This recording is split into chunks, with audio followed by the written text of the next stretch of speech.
అదరగొట్టే కారం రంగు రుచి ఆచి కారం పొడి. జూబ్లీహిల్స్ ఉప ఎన్నికల్లో కాంగ్రెస్ అభ్యర్థి దాదాపుగా ఖరారయ్యారు. ఏ క్షణమైనా హైకమాండ్ నుంచి అధికారికంగా ప్రకటన రానుంది. ఇప్పటివరకు టికెట్ రేసులో కనిపించిన హైదరాబాద్ మాజీ మేయర్ బొంతు రామ్మోహన్ కీలక ప్రకటన చేశారు. తాను జూబ్లీహిల్స్ టికెట్ రేసులో లేనని చెప్పారు. తాను ఎవరిని టికెట్ అడగలేదని చెప్పారు. అభ్యర్థిని హైకమాండ్ నిర్ణయిస్తుందన్న బొంతు టికెట్ ఎవరికి వచ్చినా పార్టీ గెలుపు కోసం శ్రమిస్తామని తెలిపారు. ఇక బొంతు ప్రకటనతో నవీన్ యాదవ్ కు జూబ్లీహిల్స్ టికెట్ ఖరారైందని తెలుస్తోంది. 2 రోజుల్లో నవీన్ యాదవ్ పేరును ఏఐసిసి ప్రకటిస్తుందని సమాచారం.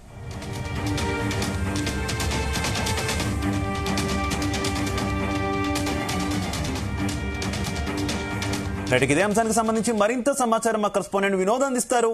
వినోద్. శివ, మొత్తానికి జూబ్లీహిల్స్ ఉప ఎన్నిక షెడ్యూల్ అయితే నిన్న విడుదలైంది. నవంబర్ 11వ తారీఖున పోలింగ్ ఉండగా నవంబర్ 14వ తారీఖున ఫలితాలు వచ్చేస్తుంది. సో మొత్తానికి ఈ రాజకీయాల్లో కీలక మలుపుగా మారనుంది.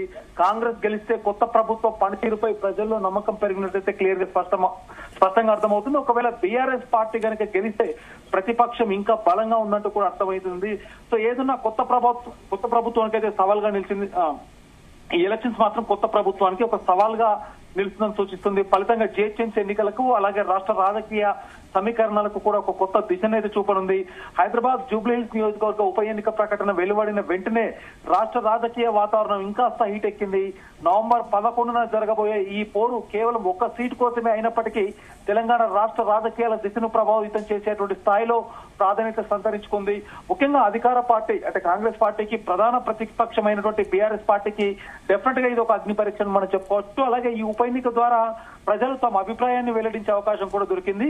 కొత్త ప్రభుత్వ పథకాలపై నమ్మకం ఉందా లేదంటే గత బీఆర్ఎస్ పాలననే ఇష్టపడతారనేది డెఫినెట్ గా ఈ ఫలితంలో తెలిపోయింది. మొత్తానికి ఇటు జూబ్లీహిల్స్ బరిలో గత కొన్ని రోజులుగా ఆశావాహులు ఇటు నవీన్ యాదవ్, బొంతు రామ్మోహన్, మరొక ఇద్దరు కాంగ్రెస్ పార్టీ తరఫున ఆశావాహులు ఉన్నటువంటి వాళ్ళు ఈ నలుగురిలో ఇటు సిఎస్ రెడ్డి అవ్వచ్చు, బొంతు రామ్మోహన్ అవచ్చు, నవీన్ యాదవ్ అవ్వచ్చు, అంజన్ కుమార్ యాదవ్ ఈ నలుగురు మాత్రం డెఫినెట్ గా ఈ సీటు ఆశిస్తున్నారంటూ కూడా తెలిసింది. వీరిలో నవీన్ యాదవ్, బొంతు రామ్మోహన్, సిఎస్ రెడ్డి పేర్లను కాంగ్రెస్ అధిష్టానానికి ఇప్పటికే ఇటు రేవంత్ రెడ్డి టీం సిఫార్సు అయితే చేసినట్టు తెలిసింది. వీళ్ళలో ఎవరినో ఒకరిని త్వరలో ఖరారు చేసే అవకాశం ఉందనుకున్న తరుణంలోనే కొద్దిసేపటి కిందటే బొంతు రామ్మోహన్ తాను అభ్యర్థి రేసులో లేనంటూ కూడా కొట్టిపడేశాడు. అయితే జూబ్లీహిల్స్ ఉప ఎన్నికల బరిలో అభ్యర్థి అంటే కాంగ్రెస్ పార్టీకి సంబంధించినటువంటి అభ్యర్థి ఎంపికకు కాంగ్రెస్ పార్టీ కసరతే మమ్మరం చేసింది. ఉప ఎన్నికకు సంబంధించి పార్టీ సన్నాహాలను పర్యవేక్షించడానికి కాంగ్రెస్ ఏర్పాటు చేసినటువంటి 3 సభ్యుల కమిటీ అలాగే 4 అభ్యర్థులను షార్ట్ లిస్ట్ చేసినట్టుగా తెలుస్తోంది. అందులో నవీన్ యాదవ్, బొంతు రామ్మోహన్, అంజన్ కుమార్ యాదవ్, సిఎస్ రెడ్డి పేర్లు అయితే ఉన్నట్టుగా సమాచారం. ఇక జూబ్లీహిల్స్ ఉప ఎన్నికకు సంబంధించి పార్టీ సన్నాహాలు పర్యవేక్షించడానికి ఇప్పటికే మంత్రులంతా కూడా రంగంలోకి దిగారు. ముఖ్యంగా ఇటు పొన్నం ప్రభాకర్, గడ్డం వివేక్, తుమ్మల నాగేశ్వరరావులతో కూడినటువంటి కమిటీని కాంగ్రెస్ పార్టీ ఏర్పాటు చేసింది. ఈ కమిటీ స్థానిక నాయకులు, కార్యకర్తల నుంచి అభిప్రాయాలు సేకరించి 4 అభ్యర్థులలో వాళ్ళని ఎవరినో ఒకరిని షార్ట్ లిస్ట్ చేయడానికి రెడీ అయిపోయింది.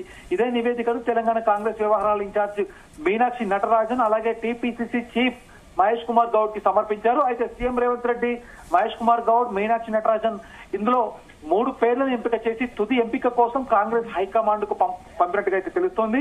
ఈ వినోద్, ఎన్ని పేర్లు తెర మీదకి వచ్చినా కూడా నవీన్ యాదవ్ మాత్రం తన ప్రచారాన్ని జూబ్లీహిల్స్ నియోజకవర్గంలో ఆల్రెడీ మొదలు పెట్టారు. చాలా కార్యక్రమాల్లో ఆయన పాల్గొంటున్నారు. ప్రతి చోట ఆయన బ్యానర్లే కనిపిస్తున్న పరిస్థితి ఈ నియోజకవర్గం అంతా కూడా. ఏంటి దాదాపుగా నవీన్ యాదవ్ ఖరారు అయిపోయారు అనుకోవచ్చా? ఇప్పుడు బొంతు రామ్మోహన్ కూడా వెనక తగ్గిన నేపథ్యం కొన్ని రోజుల నుంచి కూడా జూబ్లీహిల్స్ బరిలో నవీన్ యాదవ్ తప్పకుండా ఉంటాడు అనేటువంటి నమ్మకం, ముఖ్యంగా తనకున్నటువంటి ఫాలోయింగ్ అవ్వచ్చు, ఇక్కడ ఉన్నటువంటి చరిష్మా అవ్వచ్చు.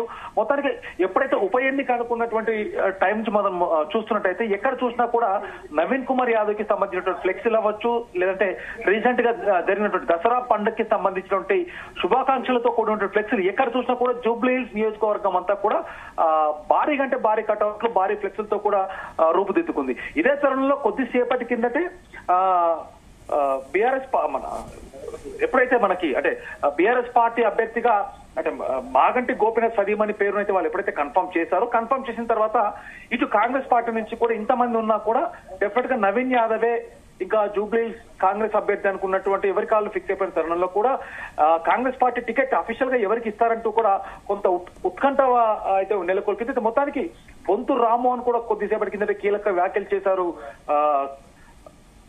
శివ, జూబ్లీహిల్స్ ఎమ్మెల్యే అభ్యర్థి బరిలో రేసులో నేను లేను అంటే తాను లేనని క్లియర్ గా స్పష్టం చేశారు. టికెట్ కోసం నేనైతే ఇంతవరకు ఎవరిని అడగలేదంటూ కూడా చెప్పారు.